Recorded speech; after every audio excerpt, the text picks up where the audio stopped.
Les podcasts du Figaro. 11 mars 1907.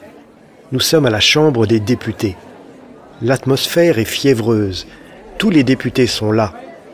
Jean Jaurès, le tribun socialiste, interpelle Georges Clemenceau, qui est à la fois ministre de l'Intérieur et président du Conseil. C'est le début d'un duel oratoire de grande classe.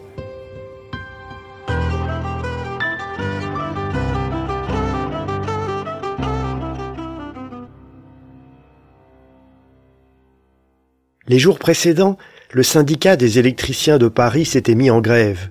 Il avait plongé la capitale dans l'obscurité. Les tramways et les usines s'étaient arrêtés. Les Parisiens avaient dû se ruer sur les bougies et les lampes à huile.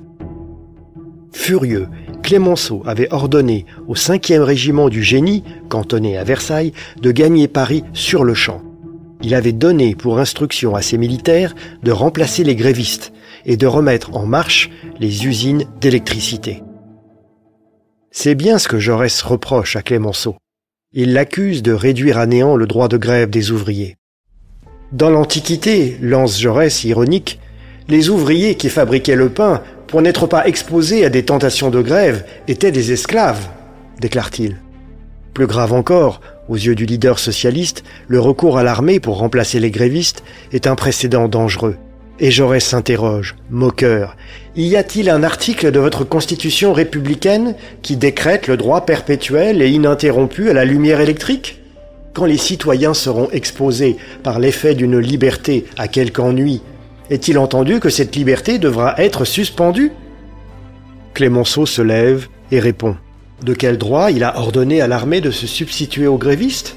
Il lance. Mais au nom du droit qu'a la société de vivre ! Au nom du devoir qu'a le gouvernement d'assurer cette vie. Quoi ? Vous voudriez que le gouvernement se désintéressât de la question de savoir si l'énergie électrique, si la lumière sont ou non distribuées dans Paris, poursuit-il, si Paris, plongé dans les ténèbres, va être abandonné aux malandrins, aux pillards, aux voleurs, aux incendiaires, aux malfaiteurs de toutes sortes ? Et le premier flic de France attaque à son tour Jaurès de front. Il lui demande: dans Paris, vous, à votre foyer, supporteriez-vous que, pendant un temps indéterminé et par suite d'une grève, vos enfants restassent sans pain, tout cela pour l'honneur, pour la gloire de votre théorie ? Je vous le demande, répondez ! Crie Clemenceau. Le ministre de l'Intérieur pousse son avantage. Vous nous avez demandé si nous voulions renvoyer les ouvriers à la meule de l'esclave, s'exclame-t-il. Non, monsieur Jaurès.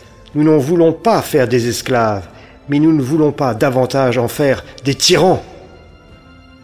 Et la joute continue, épuisante pour les deux orateurs qui prennent et reprennent la parole tour à tour au milieu des exclamations, des rires, des applaudissements et des cris. Puis la Chambre des députés s'estime assez informée et passe au vote. Elle adopte un ordre du jour qui approuve les déclarations du gouvernement sur la grève des électriciens parisiens.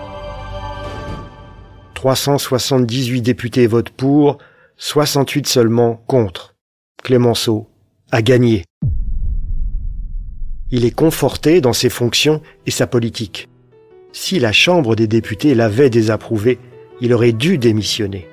On ne plaisantait pas avec le contrôle du Parlement sous la Troisième République. Et un beau discours pouvait changer l'issue d'un vote. Merci d'avoir écouté ce podcast. Je suis Guillaume Perrault, rédacteur en chef au Figaro. Vous pouvez retrouver ce podcast sur lefigaro.fr et sur toutes les plateformes d'écoute. À bientôt.